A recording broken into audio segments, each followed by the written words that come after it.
మా నాన్న పేరు కేవి మోహన్. నేను క్రిస్టియన్ ఫ్యామిలీ నుంచి కోనంపడ్డా. నేను చిన్న వయసులో నుంచి చర్చెస్ మీటింగ్స్ వెళ్ళడం ద్వారా దేవుని గురించి తెలుసుకున్నాను.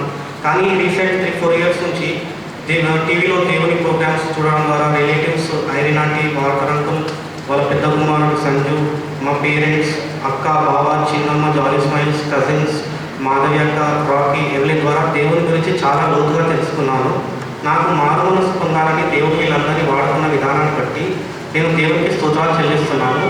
నేను మారు మనసు పొందడానికి ముఖ్య కారణం దేవుని రాక అతి సమీపంగా ఉన్నది అని గుర్తించి నా పాప క్షమాపణ నిమిత్తము మారు మనసు పొంది క్షమించబడి రక్షణ పొందాలని నేను నిర్ణయించుకున్నాను. నేను మారు మనసు పొందడానికి ఈ వాక్యాలు నన్ను చాలా బలంగా ప్రేరేపించాయి.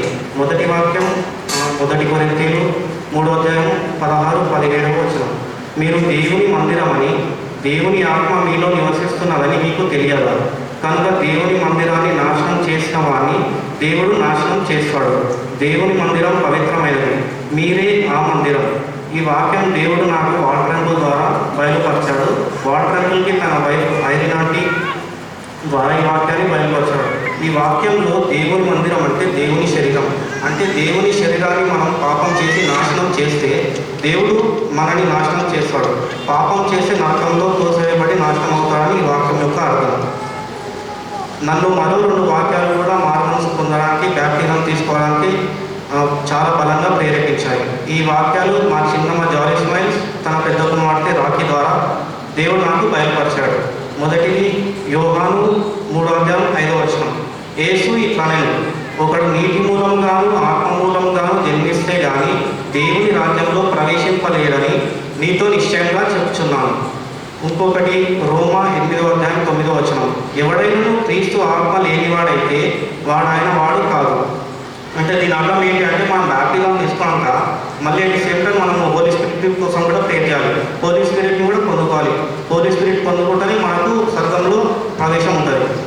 జీసస్ నా కోసం, మనందరి కోసం పుట్టాడని, మన పాపాలు శిలువ మీద మూసి తన రక్తాన్ని చిందించి చనిపోయి తిరిగి మూడవ రోజు లేచాడని నమ్ముతూ జీసస్ క్రైస్ట్ని నేను నా రక్షకుడిగా స్వీకరిస్తున్నాను.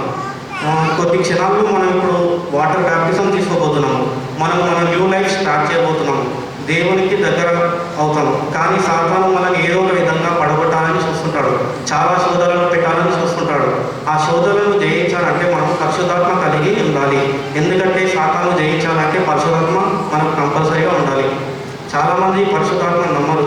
కానీ బైబిల్లో 1 కొరింథీయులు 12:1-12 వరకు క్రిస్టల్ క్లియర్గా పరిశుద్ధాత్మ ద్వారా అన్ని సాధ్యం అని రాస్తుంది. నేను వాటర్ బ్యాప్టిజం తీసుకున్న తర్వాత ఫస్ట్ ప్రయారిటీ దేవునికి ఇవ్వాలని తీర్మానం చేసుకున్నాను.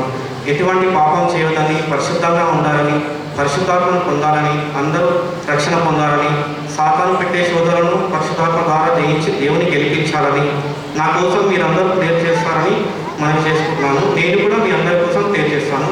ఈ సమయాన్ని ఇచ్చిన సంఘ కాపరి మరి సంఘ పెద్దలందరికీ నా యొక్క హృదయపూర్వక ధన్యవాదాలు తెలుపుకుంటున్నాను. టిల్ డేట్ జీసస్ క్రైస్ట్ నాకు ఇచ్చిన వాటిని ఫ్యూచర్లో ఇవ్వబోయే వాటన్నిటి గురించి from my bottom of heart నేను జీసస్ క్రైస్ట్ని ప్రేస్ చేస్తూ నా ఈ సాక్ష్యాన్ని ముగిస్తున్నాను.